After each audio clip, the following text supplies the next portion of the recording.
big bucket of chicken and friends. Actually, no friends. It's just the two of us tonight. What's up, Kev? Nice.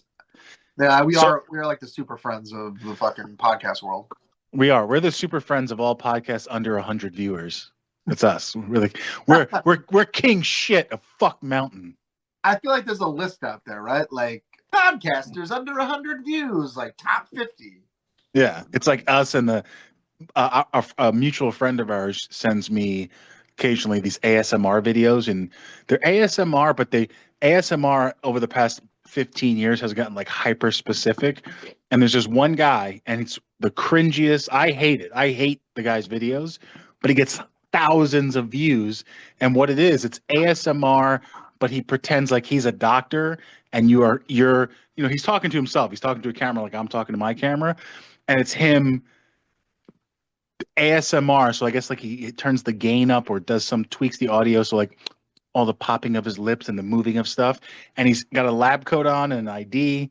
And it's just like as if you came to the doctor's office and you were his patient and him just talking to you about like, so what are you here for? Okay, oh, you don't feel, and like I'm like, who is this for? And it's like hundreds of comments like, I love your videos. I'm like, I want a list of all these people. I want them all just deported. I know that's a hot top button right now, and we're not talking. I just don't want them in this country anymore. I want them gone.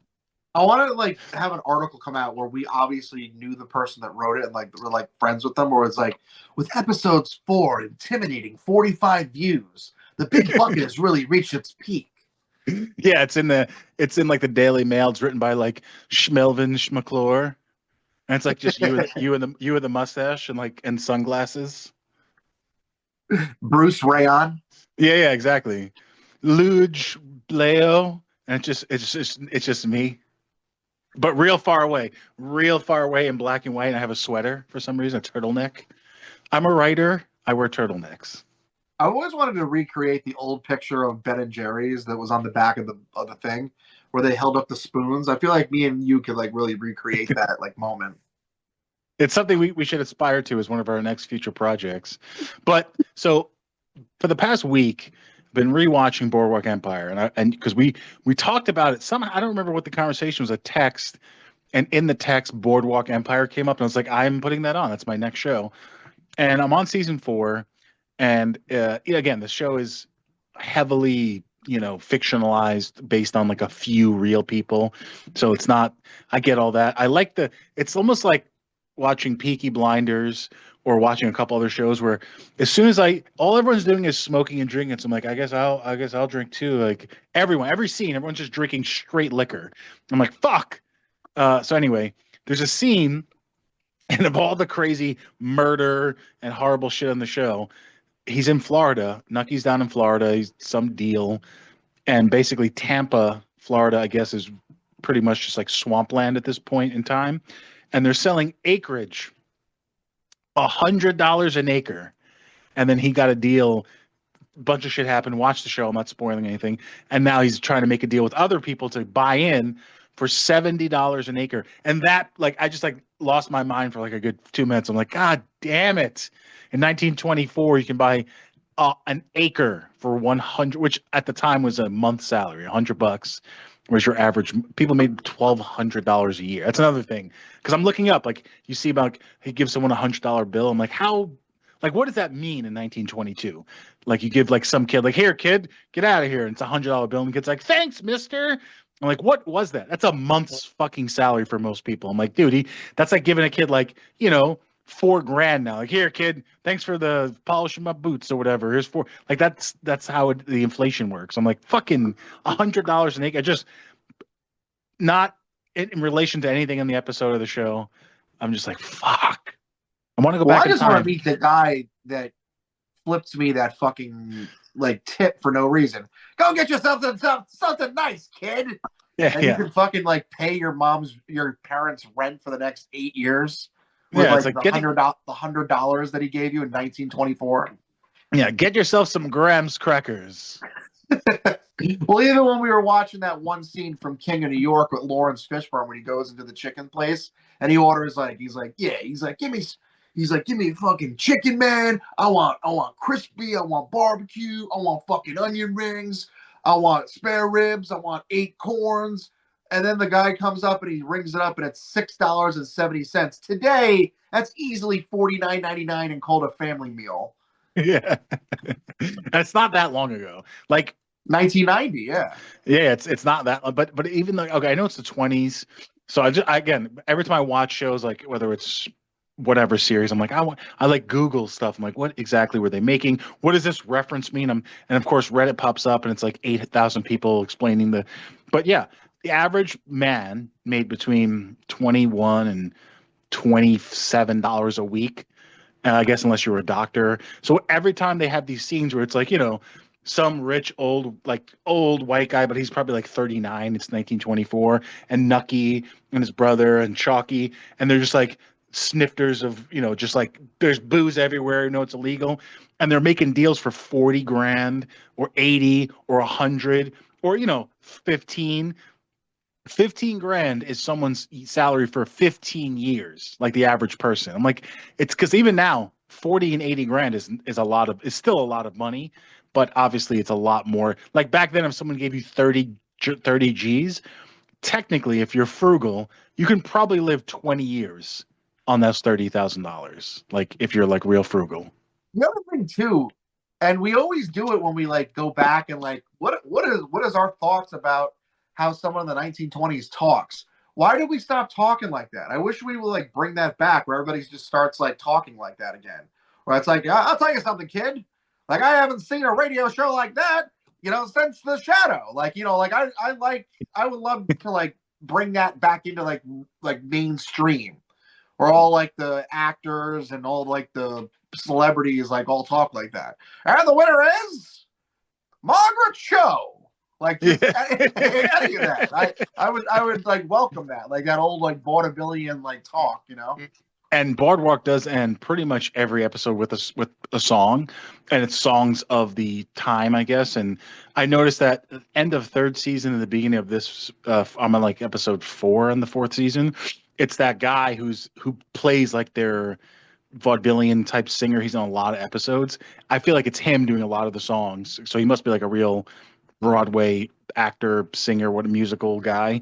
But yeah, like you have white gloves, you have a yeah. big cane, a hat, and then tap dancing, like just for no reason. Yeah, I feel like, I mean, you're right. Like, I think also it's like the recordings.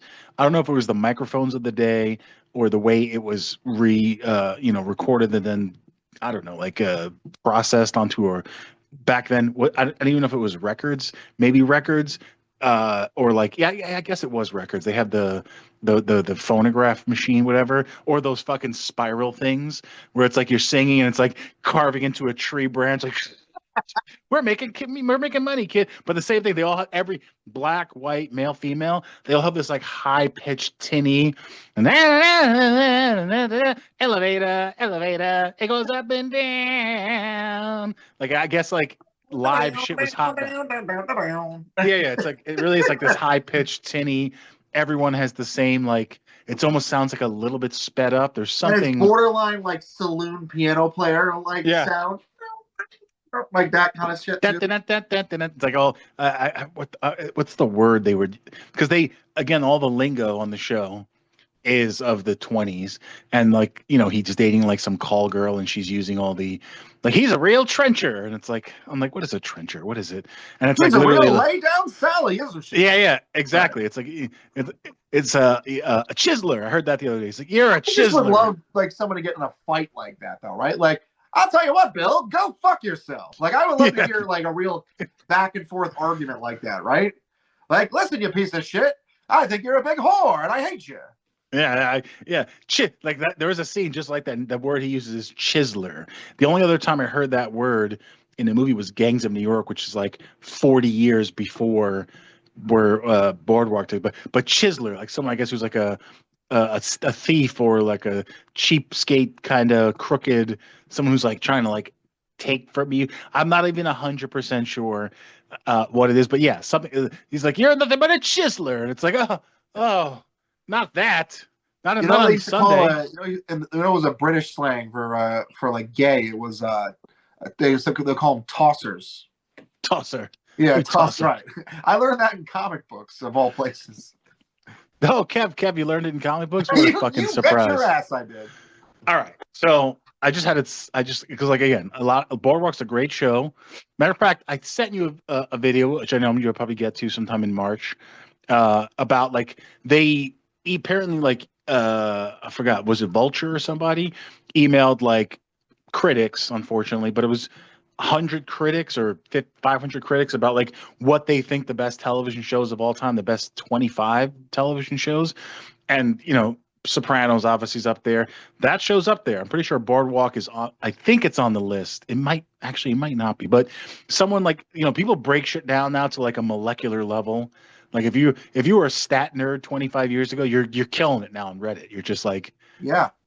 Well, actually, a friend of mine, a friend of the shows, asked me what my favorite shows were, and I just started to list. I think I made a good solid up to at least 20 that I feel like are my favorite shows of all time, and it's very usual suspects, like you're saying. Boardwalk Empire definitely is somewhere. It's definitely hovering in there in the top 20. I don't know if it makes the top 10, but it gets in my top 20 for sure.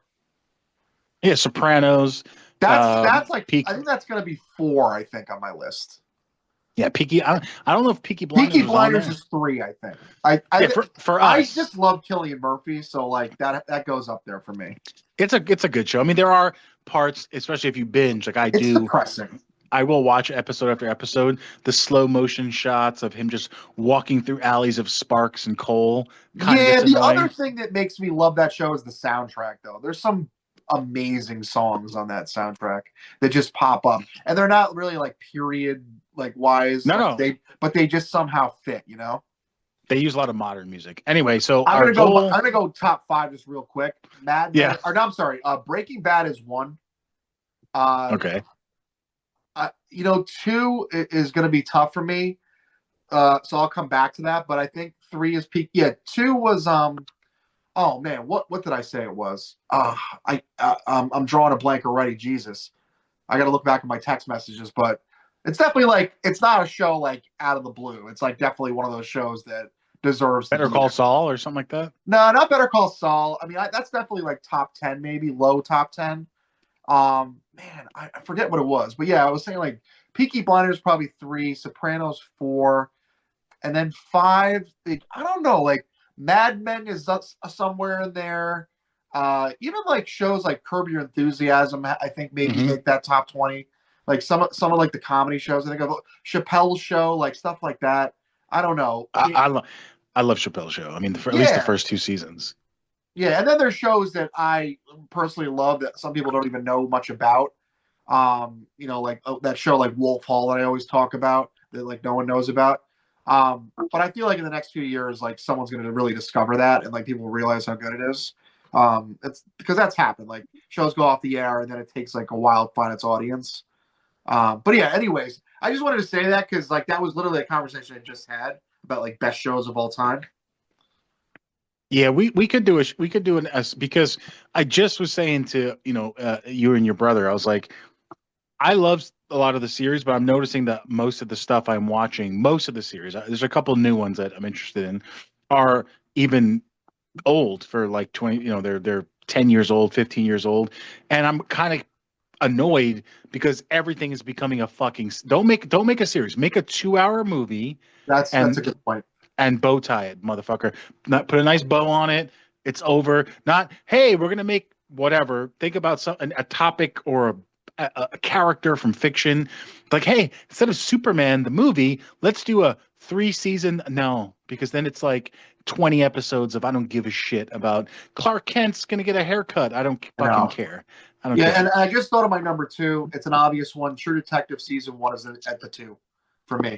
Season 1 is amazing. Yeah, Season 1 is amazing. And you were absolutely right about that. I mean, we've had so much fatigue about reboots, remakes, but now you're making an 8-hour thing of trash as opposed to just like a movie. One of the ones that I have to say, like, and again, I'm gonna sound like an old man here, but I'm telling you, it is a pile of fucking shit.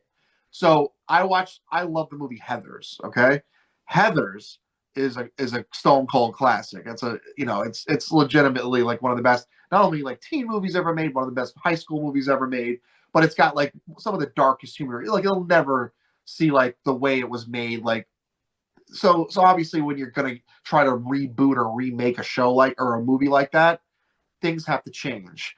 Now the thing was is that they a couple years ago they tried to do this, and they made like this like super woke Heathers. Like it's not even like a joke like how ridiculous like the differences are in this show. Like with like I don't even want to say it because I'm gonna get in trouble, but like it's just Say like it. holy shit. Like no, it's like the no, so like the cool like clicky kids that are in the Heathers now are like the people that were like supposedly should be bullied in the past. So like the overweight like Burger King girl kids, is the like Burger King she's Kids like, Club. and then like the transgender girl person is like they're like the so it's literally like it's like Mean Girls like just like with like all different like box checked, you know, like everybody has their own like identity thing, you I just know. call it So it Kev. became more about that than like the whole concept of it. But I watched I watched one episode. It's like it's like 6 episodes. It's literally the worst thing I've ever seen, and I hate just the whole idea that you're taking this thing that people love and you're going, we don't care that you love this. We want to make our own thing here. And even though it has nothing really to do or it's totally different from what you loved growing up, I have an idea and a vision about something that I like. And guess what? We got the rights to the name, so we're going to use it.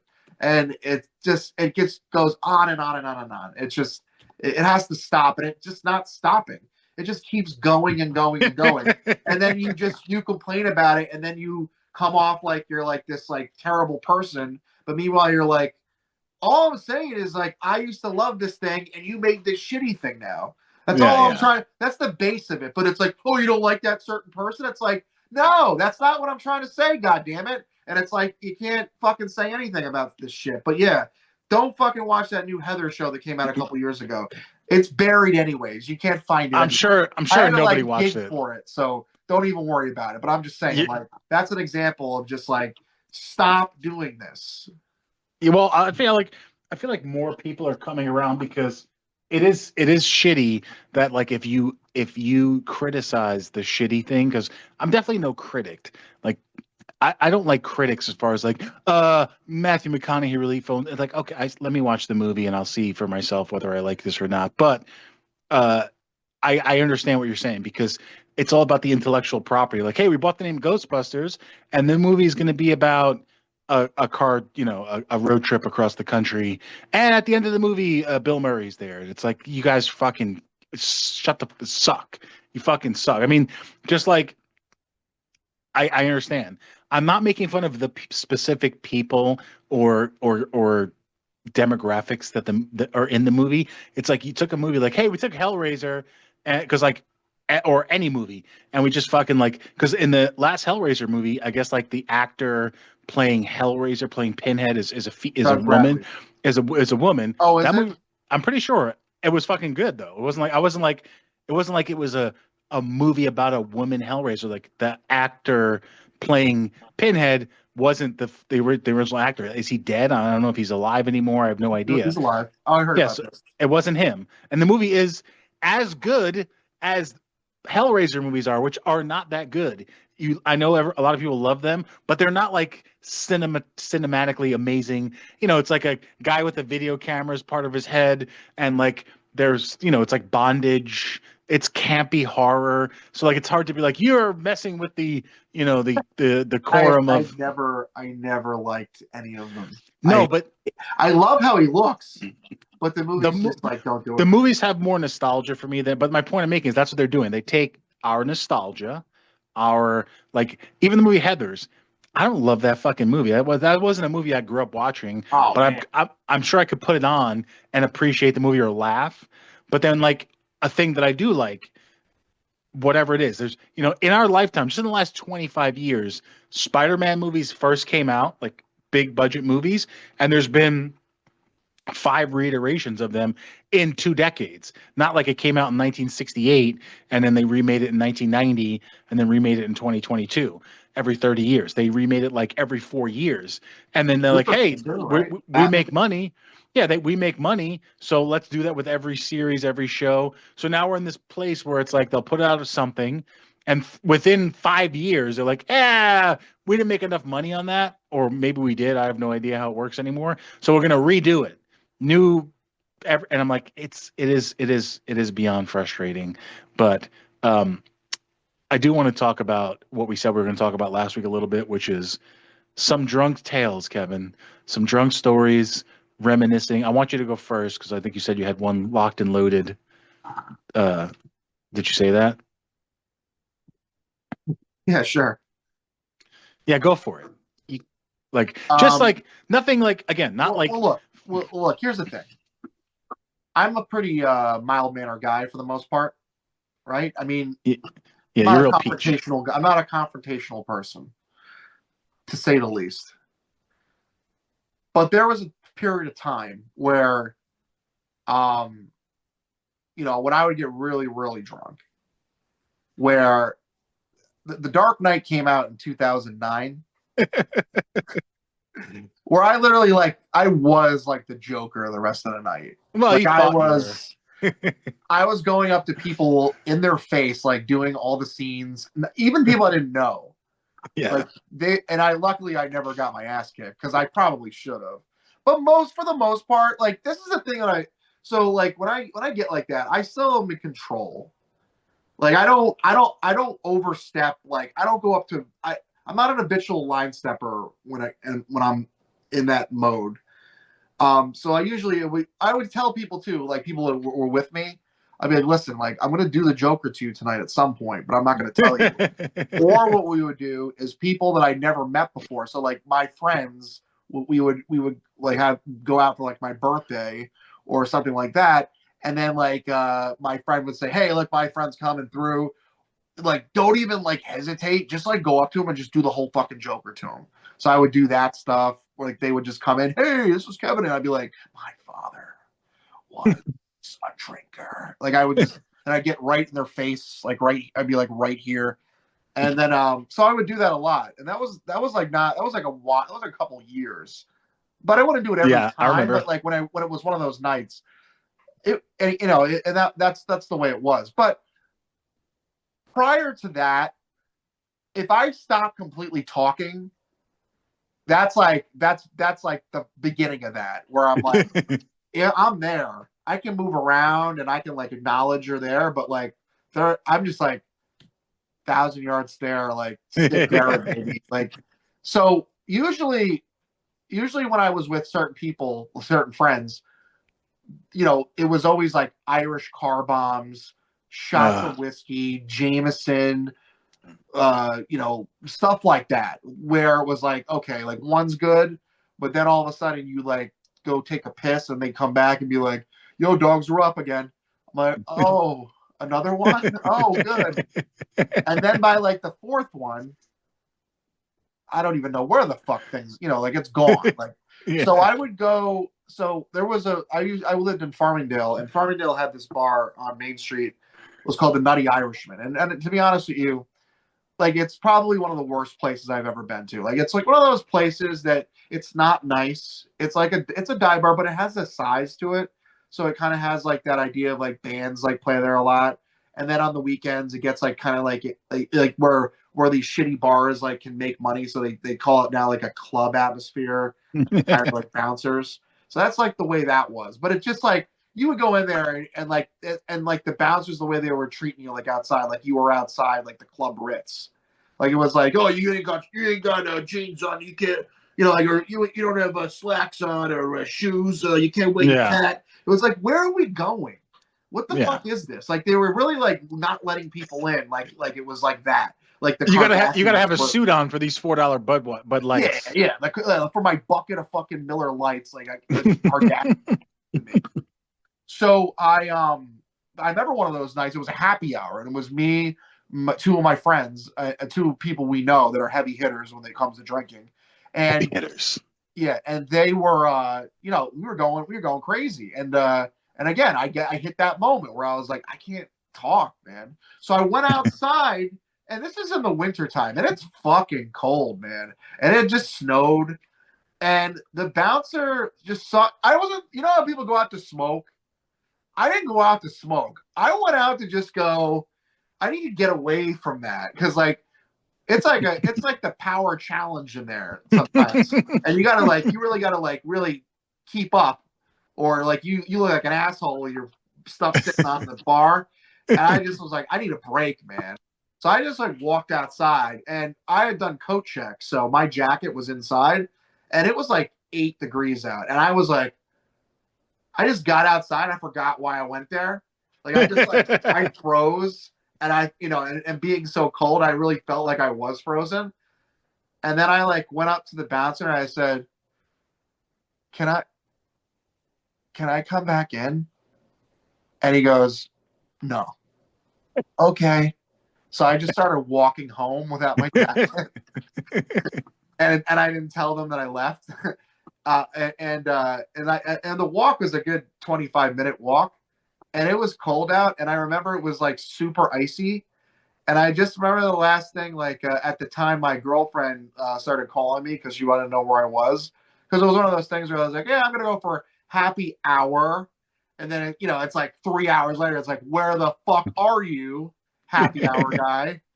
So I just remember falling, and then like on the sidewalk, and then answering the phone and going, hey, I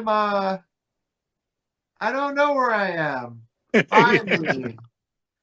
I'm on this road. So like she actually drove down the road until she like saw me just laying there, and she picked me up. And like again, I didn't have my jacket on. I was like, and then I remember going in, I remember she like had to like kind of like drag me inside. And I remember my landlord apparently like saw me outside like going in, and I like just fell like right on the. I remember she brought it up. She's like, "What happened last night?" I was like, "Oh, a lot. Sorry." She's like, "You just fell." I just like looked outside and you just collapsed. I'm like, "Oh yeah, I did." Yeah, and then again I was like, "Oh," and then the next day I'm like, "Oh yeah, I had a jacket," so I had to go fucking get that. Luckily I got it, but I was like, I didn't even see the conversation to go, Mr. Bouncer, my jacket's in there. It's not existing, right? Like that's not fucking happening. That's just like I just went home like a kid who got like not picked for like gym classic. Okay, and just went home. Took my radio flyer wagon home. Told mommy like, they hate me. So yeah, that was the first one. So yeah, they wouldn't let me back to the Nutty Irishman. So then a few years later, New Year's Eve, we pre-gamed at my friend's house down the street from me. Again, I'm with kind of the same crew, some college guys that can really hit them back. The wrecking crew. We did an out to pregame. We did an hour and a half of 7-Eleven doubles. I think it had to be something because I was literally like I was the Joker even before I got to the Nutty Irishman. So this around this time, this is like Joker time. Okay, so then I went there. I got in somehow, and I started really. That's when I started going up to people that I didn't know. Like that's how drunk I was. I usually don't do it like with strangers, and like people were getting really mad and telling like the bouncer like this guy is like won't leave me alone. Like yeah, and I was like, so I told my friend, I said I like yelled it out. I was like, I fucking hate this place. I fucking hate this place. Like, what are we doing here? Like, I hate this. Like, I need to go home. He's like, no, chill. He's like, just stay here. Come on, you don't have to go home. Like, I could have walked home again, Lou. All right, without my jacket. So, and then the bouncer. I deserve this, by the way. What I'm about to tell you. So the bouncer said, listen, like, you can't talk to this person anymore here. Like, this girl here, like, she said, like, stop talking to her. I was like, oh, she's like, all right. He's like, I'm like, no problem. And then I just like went right over to it. And then like, he lost it on me. He like, he like gorilla press slammed me over his head. Like he like took me outside like and tried to like murder me. Like he literally like he took my face and he tried to keep slamming it into the sidewalk, and I kept blocking it with my arm every time. So like the only thing that got messed up on myself was like my hand was all like scratched up and like bleeding like at the end of the like the night or when I woke up the next day. But yeah, I remember that, and it was like I remember like my friends were like they didn't realize like how bad it was, and like they were like they just thought like the bouncer just started beating me up for no reason. He didn't beat me up, but I mean he tried to. He really wanted to drive. He wanted to like drive my face into the sidewalk. Like Yeah. No, he yeah, could have beat you and up. I deserved I should have just went home when I said I didn't want to be there. And I think that was my way of just like trying to get out of there, and like that's how I got out of there. And I just remember at the end, and then he finally gave up and he just let me off. And then I remember just walking down the street, just doing the Joker laugh the entire like time home. So I walked 20 minutes like back to my house. And the next day it was fine. I watched football all day. I was like totally fine. But I remember I lost like the back of my phone. Like it was like yeah, it was like insane. So like that's like and then I was like, okay, I guess I'm banned for the Nutty Irishman. And what's funny about that is I never went there again. I not to my knowledge. I went there once on like a karaoke night on a Wednesday. That was it after that. But one of my friends who was involved in that, he went back there and they recognized him and wouldn't let him in. They recognized like him from that incident. Yeah. And they said he couldn't come in. So like those bouncers got some good memories. Well, because they're sober, Kev. That's their Well, point. no, but this was like it wasn't even like a week from like it was like a year later, you know, like they still were like, oh, I know this guy. Like no, so like yeah, the Nutty Irishman, I always found it to be hilarious. Like I was like, that was the only time I ever was like that guy, like where I was like kicked out of places and stuff like that. Like, but it was also because of my hatred of the place too. Like played a part of that. Other times, I never once was I ever kicked out of a bar ever before that or after. Yeah. That. I mean, when I was younger, I went there a few times. I wasn't my scene either because like I agree. It was a bar that had a large back area that could have been like restaurant, but they just were like they would close it. Like if you went to Nutty Irishman on like a Tuesday, you just kind of walked in and there was just like the bar front. Yeah. And then on Friday and Saturday, they opened those doors and it was just much bigger. And it did have like that. We're gonna have a DJ. It's a club now. It's like it's the Nutty Irishman with black lights. It's not really magical. But if you're 22, it's fucking fantastic. I will say a couple things. When you did the Joker, your impersonation was always good and it always started really good, but as you would do it to like the cab driver or whoever the fuck you were like doing it to, it would get worse and worse, and we just get because you were getting like drunker and drunker, so it just became like you just like cackling in their ear and they're like, okay guy, all right, thanks a lot. You're like I was like, all right, okay, thank you sir.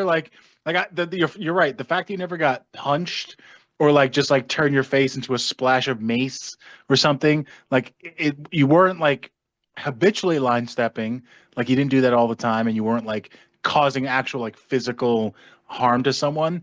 But I do feel like if you tried that in like 2026, like someone's gonna give you the someone with cauliflower ear is gonna just be like, and you're asleep, and you.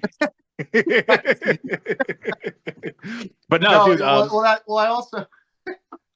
That's the whole thing too. You know, again with those types of things with like the cab drivers. I just remember it was another time like it was another New Year's Eve. We went to the city. It was a bad idea to go to the city. It was not a great time, but we did get drunk. I remember I think we went to the bar called Whiskey River, the Hook and Ladder. We went to a bunch of places. And then someone offered to, oh, you want to crash at my place? I was like, oh yeah, I don't want to take the fucking train home, but my place is in the Bronx. I said, okay. Well, he's like, yeah, my dad's coming to pick us up. So it was me, him, and two of his other friends, and he was in the front with his dad, and it was two of his friends, and I knew them a little bit. They were cool with me. We're still cool, but that's when I was like, oh, they never heard this before. So time to shine, and they had like nowhere to go. Like they were like, yes. And I was doing. And that was when I first started doing it that night, so I was good.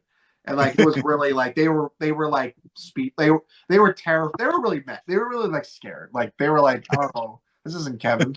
And then the best part is too is like he kept saying that it's his dad, but I kept calling him. I thought he was a cab driver. Yeah, So yeah, I was just like yeah. every time I'm like, sir, can you take me home? I'll pay anything.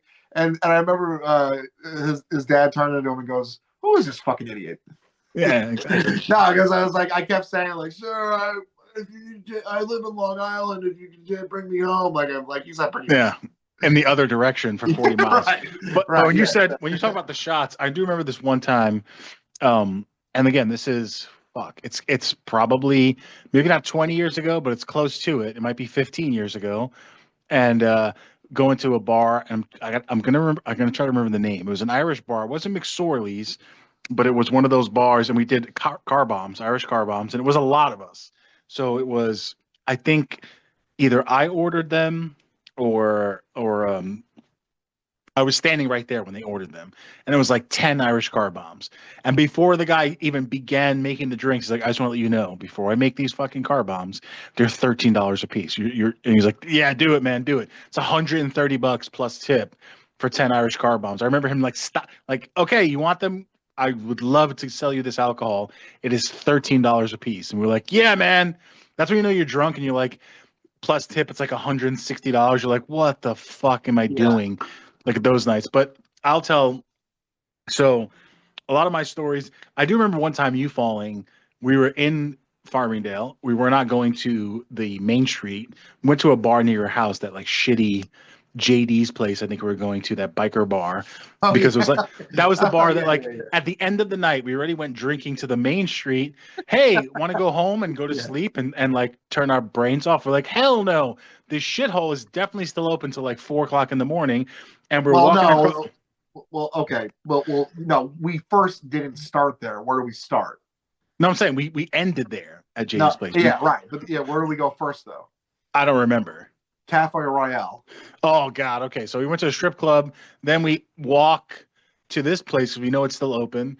And I remember the parking lot. So JD's place is here next to like near 7-Eleven. And there's a parking lot in Farmingdale with like a bunch. It's a shopping center. So there's a Meat Farms was there and all that shit. But you're at street level, and then the parking lot as you walk across it, for whatever reason, becomes 4 feet off the ground. And we're walking across the parking lot, and you just kept walking, and you walked right off the edge of the parking lot onto the fucking sidewalk And and busted your arm open. And now we're yeah, there was a hole like this size yeah. of my Just and opened your arm. I didn't even like I just got up like I was the Terminator and Yeah, just started kept walking to the bar, not even caring. And I remember And- we got in there and again the by this time this is like not well, can I? Yeah, busy area at all. we got thrown out because you were bleeding everywhere Yeah, I was like bleeding. I was on the singing songs jukebox. in the jukebox and just like bleeding everywhere, like picking Journey and Eagles and like Yeah, and getting like we were still trying to hang out there and you could tell like the bartender was like, yeah, why do we stay open this late? yeah, yeah. Because So like no one is in there. Like it's been like vacant for at least 3 hours. Like no one's going in there on Thursday night at 3 a.m. It's just not happening. So yeah, it's one of those we fucking places. roll in. They're probably gonna close, and we just like we pop in like it's like in the old west. But yeah. No, I literally took a walk off a platform. I was like, Not a ah, platform, not yeah. a platform. The parking lot, like Well, no, it basically so ends and becomes a sidewalk is 4 feet down. yeah. So it's like one of those things where it's like grass up here, and then it like kind of like goes down. It's like little No, there's no brick. slope. There was a wall. Yeah, And you like just a wall. That's what I mean. walked. It's like a brick wall thing that like because it's elevated, so you. Yeah, But then the sidewalk is on the bottom. Yeah, and I just like I don't even. I mean, I could have got seriously, but I just got up yes. and I was like, yeah, like I'm back online. You know, like no breaks, just a little flesh wound. And yeah, no, that was funny. That was That a little. That was 4 a.m. Yeah, it was early. So I do remember a couple of things. We were going to the bar. You fell. You cut yourself.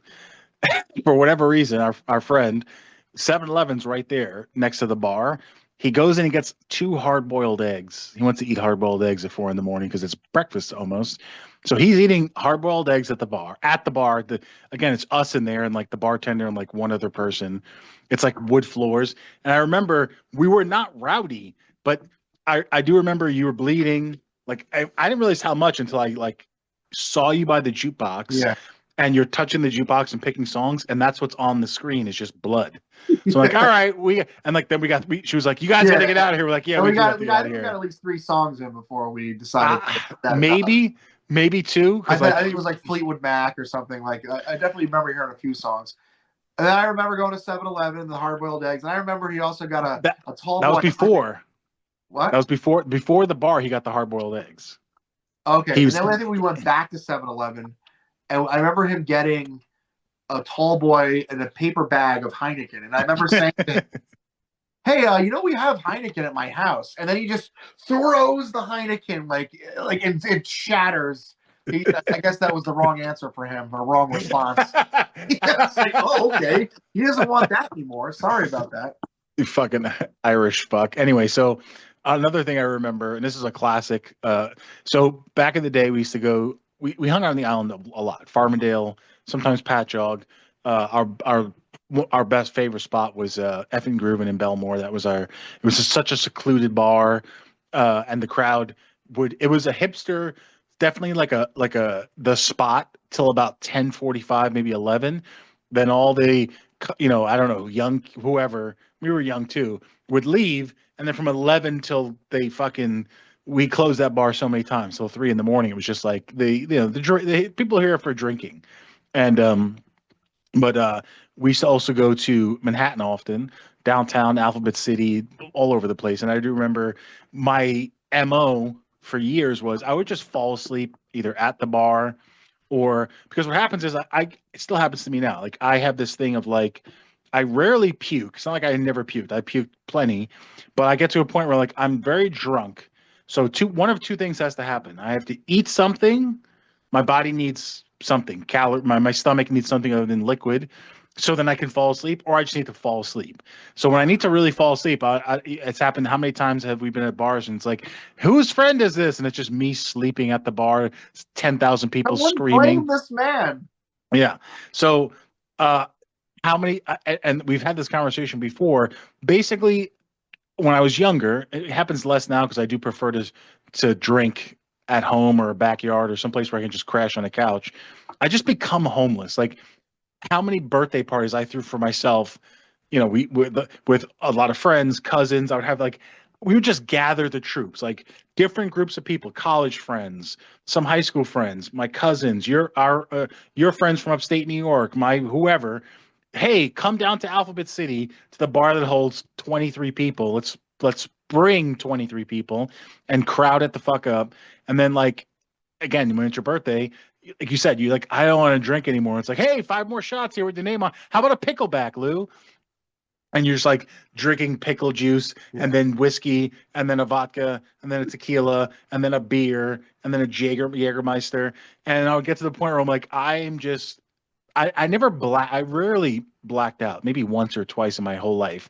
So I would just Irish exit, just fucking leave the bar. And then, I'm in Manhattan, I'm in Alphabet City. Manitoba's comes to mind, which is a bar that's unfortunately closed, but was a favorite of ours. It just was a fucking perfect dive bar. To be honest, most of the bars that we go to or used to go to are not there. Yeah, well, the Manitoba's was a favorite. We've had many gatherings there. But if you remember, anyone who's been to Manitoba's, you would walk out of the bar and turn your head to the left. And on the corner across the street was a fucking New York City bodega, the best place at 1:45 in the morning because you can buy flowers, you can buy a chocolate bar, you can get any drink you can imagine, or a sandwich, or whatever the fuck you want. Like you just order food. I would walk across the bar, and when you're drunk, my body wants like different textures, and I want peanut butter and I want crackers. I don't know what the fuck, or I want Rice Krispie treat, like a bodega Rice Krispie treats this big. It's also a 24-hour deli. Yeah. So you get a chicken. But when I'm drunk, I'm just I want something that's chewy and crunchy. And I would go there and get it's 6 inches by 6 inches by 6 inches, just a cube of Rice Krispie treat wrapped in cellophane. I get one of those, maybe a Gatorade. I'm my body knows it needs hydration. And I would just find a doorway to a building or a structure. It has the New York City dirty, filthy sidewalk, then a little step that's a foot deep, and then a door. And I would nuzzle myself nuzzle myself into the doorway, nice and cozy, eat my Rice Krispie treat. And I remember I always had that moment where I am in my own world. I don't care what's happening. It's my birthday party. Who's there? How do I get home? If I slept there, it would be fine. And eventually you'd hear this, "Where's Lou?" on the street. And like eventually someone would, "Oh, there he is. He's across the street sleeping on where the crackhead does his dealings throughout the day, and now he's gone home to sleep because no one's awake now because they're all like only a monster's awake at this hour." And there I am eating like a payday or and a chicken cutlet sandwich, like and then like now I have to like, let's get Lou on the train, like get in the cab, go to Penn Station. Penn Station being my other favorite place, like because anyone who's traveled from Long Island to New York City, to Manhattan, to drink, the trains run like clockwork every hour. 11 o'clock, 12 o'clock, 1 o'clock. After 1 o'clock, I'm pretty sure there's no train again until 2:50. After 2:50, it's 4:50. After 4:50, it's the commuter train, which is like the 7 o'clock, 6:50 train or whatever. So you and I had this conversation a billion times at bars. 1 o'clock, 12:30 would show up. And it's like, we're definitely not leaving at 1. That's in 30 minutes. We're not going to make it even if we wanted to. So how do you feel? Do you feel like a 2:50 train or do you feel like a 4:50 train? And many nights I felt like a 2:50 train, but always was like 4:50 it is. So now you're like forced to stay at the bar till like 4 o'clock till they're like, "Hey guys, get the fuck out of here. The cops are going to be here in 2 seconds," or the lights start No, shutting they off. would be closed sometimes. They would stay open. Well, like last call, I guess supposedly supposed to be 3 or 3:30, but bars supposed to open until 4. You shut the door. I mean, if you remember that one bar in the Bronx we used to go to, up in Green Lawn. Is it Green Lawn? And basically Woodlawn. like Woodlawn. I'm sorry, Woodlawn. Like 2 in the morning, 2:30, they would go, "All right, is everyone here staying?" "Yep." Lock the front door, put newspaper up in the windows, and it's like, "All right, now you can't leave out the front door because we're technically supposed to be closed." And that place would stay open until the last person went home, till sunrise, whenever. So that's it. Ashtrays would come out so you can just smoke at the bar, so you didn't have to go outside and alert the police that the bar was open illegally, and just fucking drink till fucking whenever. Those are the best times. But I would become like homeless. And a Penn Station story that always comes to mind is one night we're at Penn Station, and I have pictures. I'll try to find one and post it up here of me just sleeping in front of like Kmart or Rose's Yeah, Pizza. well, that's like another night that's not the one you're saying, but like Yeah, there was one where Lou perfectly fell asleep under the now hiring for Kmart sign. It was so perfect. It was like a fucking album cover. It was amazing. Yeah, I'm gonna post that picture up. But the one that I always think about is because if you know Penn Station, I haven't been there since 2021 or 2022. But Rose's shut down, now they're back open. But at the time, pretty much Rose's Pizza, all the food spots, Taco Bell, there was whatever was there, they only stay open till like maybe 2:30 in the morning, maybe. Then they all shut down to clean and whatever, power wash the smudge off the wall. So only thing that's left open, the latest thing there was that shitty deli. What the fuck's the name of that deli? It was called like it was like the European deli. It was a fucking shitty bodega, and all they would I think it's a Bona Pair or something like that. Well, no, that's a bakery. The bakery would be open sometimes. You get a cookie, but there was a deli. So basically, it was just pre-made shit. I hated it, but if you were hungry at 4 o'clock in the morning, so I remember I went in there. We both go in there. We get like whatever, a soda. It's an airplane sandwich. We talked about that. Yeah, exactly. So I remember I got a wrap. I got it was a cheese and chicken, like a chicken and cheese wrap with lettuce on it with mayo. So I eat half that wrap, and I realize like my stomach is not handling the mayonnaise, cheese, and chicken cutlet, a chicken like cold cut that's been like slowly like becoming one with the wrap and the mayonnaise for the last 45 hours. So I lay on the ground near a garbage can because I want to make sure I can stay upright, right? I want to sleep my face. I don't want my face to touch the floor in Penn Station, but my pants are fine. I fall asleep. I'm falling asleep. You're wandering, listening to your iPod, listening to music because you're just pacing, because someone has to be on watch. So when they go Ronkonkoma, the 450 trade to Ronkonkoma, it's like we don't miss it. I was good at Penn Station, but once I got on the train, Yeah. that's when I'd fall asleep. Of I was course, always good at like staying awake and making sure we got on the train. yeah, but hopefully you wake up in whatever Farmingdale and or Ronkonkoma, not Ronkonkoma, which is like, oh, well, now I gotta figure out how to get home. Anyway, so I remember I fell asleep. I ate half the wrap. The other half of the wrap is in the little like jewel case plastic thing that the wraps are fucking are in. I fall asleep. I have like my jacket as a pillow against the garbage can in the wall, and I wake up to like arguing.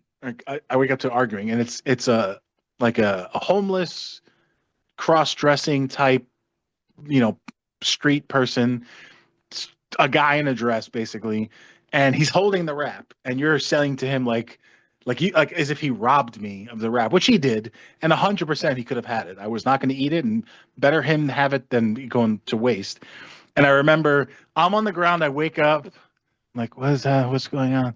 And you're like, you got your headphones on. You pull your headphones out, and you said something to him. I don't remember because I was still asleep for that part. And he looks down at me, makes eye contact with me, points at me, and goes, "He gave it to me." And you grab it out of his hand and go, "No, he didn't," and throw it in the fucking garbage. And like within a tenth of a second, they announce the Ron Cockman train comes. We get up and just fucking go on the fucking train and leave, and then falls back asleep on the train. I just remember that image of like I'm on the floor. It's like, think about it. I'm like a foot off the ground, and above me is this person in a dress and Kevin having an altercation, like an argument. And then the guy is like, now he's like, he can't, like he did take it. And if he gave me one more second, I would have been like, dude, just give it to him. I could please have it. But he looks at me to go like I gave it to him. And before I could even say like, yes, I did, or no, I didn't, you threw that shit in the garbage like a real slumlord. Like Kobe Bryant with that shit too. I fucking like slammed it in the fucking hole. And I'm sure he got it. I'm sure he got it right back, Where I was coming from with that was, look, if you put it aside and it's on the ground, I'll give it to you. This is where it is. Yeah. He goes down and grabs it off your fucking chest. Yeah, I know. I'm like, what the fuck is that? I saw that. I understand you're looking out for me, which I appreciate. I threw the yellow flag. But I love that he was like, hey, he gave it to me. And you're like, no, he didn't. That's the way he screamed it like that too. Yeah. He gave it to me. All right. We're going long here. So I think it's time, Kev. Let's do you ready? Ba-da-da-da-da-da-da.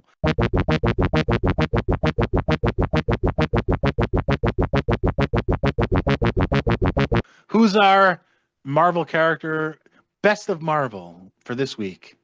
Do you remember like Bob Ross, William Alexander, like those guys on TV, the guys that like help you paint? Yes. Yeah, like, and then like Bob Ross is like the really calm guy, like, oh, there's a cloud and trees, and here it is. And then I guess there's another guy, William Alexander, he's like, you son of a bitch, like, I love paint and blah. So apparently in the 1960s, they decided, I don't even know if this is based on this. I don't know where they got this from. All I guess the gist of it is that they needed a guy that was into art, like painting, stuff like that. So there's a guy that came out in 1963. You know what his real name is though, Luke? Because like this doesn't sound evil at all. This guy would never be a villain. You know what his fucking real name is? My name is Wilhelm von Weil. I guess it's supposed to be like Van Gogh, like Wilhelm van Weil. My name is Wilhelm van Weil. I will wipe your windows. So yeah, it's just a guy in a trench coat with he looks like the Iron Sheik. He's bald. He has a hat. He has a coat, and he apparently was just a regular guy. He was like forging paintings. He was like selling famous. He was like painting famous paintings and pretending they were real. He got arrested, got thrown in jail, and then this is his origin. So first of all, Manhattan-based Wilhelm van Weil, an aspiring painter, attempts to pass off counterfeit paintings as the real deal. However, he makes many obvious mistakes when producing these fake works and is promptly sent to jail. So then he runs across Human Torch somehow, and it puts him back in jail. And then he tries to escape jail a second time. And when he's tunneling through a crevice in the prison cell's flooring, he finds an underground sanctuary in which there's mystical paints left behind by extraterrestrials. Oh, God. Van Vile discovers that whatever he creates with these paints will come to life, Oh, my forming God. an alliance with a number of small-time criminals. Van Vile adopts the nom de guerre of the Painter of 1,000 Perils. Oh, my God. Or the Painter for short. He then exploits his newfound powers to exact revenge against the Human Torch. Human Torch initially struggles to match the Painter's attack. So apparently he's like, I will paint a lion and it'll come alive and attack the Human Torch or whatever. Or I'll paint a bucket of water. Oh no, the Human Torch is extinguished. The fast. He's like basically he's the world's fastest painter. He's like lion. Well, I don't feel right. Something doesn't feel right without my paints. Do you have the figure? They had to make a fucking figure. Come on. No, I need my paintbrushes. I need my little paintbrushes to finish it. Okay. So yeah, so that's it. I mean, like literally, this is a guy. So he has 3 appearances in the 1960s, apparently, or maybe even 1 or 2. He again, another guy doesn't show up for like 25 years, and all of a sudden, out of the blue, like all of a sudden, he's just in a Spider-Man comic, and then he's even weirder. So it says the painter regains his supervillain abilities sometime later, and then comes under the influence of a multitude of insects which inhabit his body. So then Spider-Man and Human Torch team up to take out the Painter of 1,000 Perils. And apparently when he's about to lose and the situation goes stale where he's about to be sent to jail, the Painter kills himself by means of bodily explosion. So he just blows himself up because he's like made out of insects now. Makes no goddamn sense. But again, we'll put pictures up of him. It's just a guy, literally, that just looks like a guy that was on a painting TV show in the 1970s. Like, it's Wilhelm van Vile, the Painter of 1,000 Perils. Truly best of Marvel. Fucking ridiculous, right? And then he actually does show. Well, so remember I told you about that Hypno Hustler comic where he was like Deadpool and Spider-Man team up. So there's a couple of criminals inside of the prison that Hypno Hustler pretends are like really intimidating villains. So like when like Spider-Man's fighting them, it's like, oh, he's fighting Green Goblin and the Venom. And then like when it wears off, he realizes who he's really fighting, and then he just beats the shit out of them. So one of the guys he realizes he's fighting is the Painter, and he's like, it like motivates him to like beat the fucking shit out of him once he realizes it's the Painter. So Marvel. Like I realize there's like thousands of characters, but like some of these are like he shows up 3 times and then 1960s and then pops up again like 2017. I painted a lion. All right, well, I hope you guys enjoyed the show. That was fun telling those stories, and we had a really good time, and I'm sure me and Kevin will have more stories at a later date and at later times. Thanks for watching. Let me figure out how to turn this off. There we go.